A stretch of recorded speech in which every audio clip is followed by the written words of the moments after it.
حج کے دوران دم واجب ہو گیا تھا جس کا بعد میں گھر آ کر علم ہوا تو اس دم کو ادا کرنے کا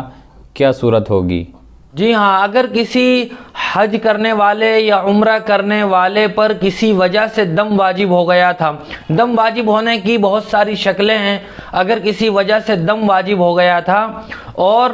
بعد میں وطن میں آ کر پتہ چلا کہ مجھ پر فلاں جنایت اور فلاں غلطی کی وجہ سے دم واجب ہو گیا تھا،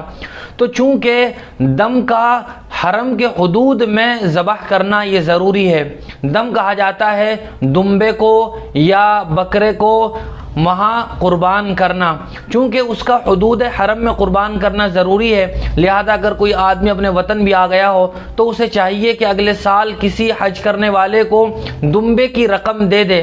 اور اتنے پیسے دے دے کہ وہاں سے بکرا خرید کر یا دمبا خرید کر تو میری طرف سے اس کو دم کے طور پر ذبح کر دینا۔ یا یہ کہ کوئی آدمی سال کے بیچ میں عمرہ کرنے جا رہا ہو، اس کو وہ اتنی رقم دے دے اور وہ وہاں جا کر اس کی طرف سے دم ادا کر دے، دم ادا ہو جائے گا۔ لیکن ایسا نہیں ہوگا کہ آدمی اپنے وطن میں رہتے ہوئے ہی بکرا لے کر ذبح کر دے، تو اس سے دم ادا نہیں ہوگا، کیونکہ دم کی ادائیگی کے لیے حدود حرم کا ہونا یہ ضروری ہے۔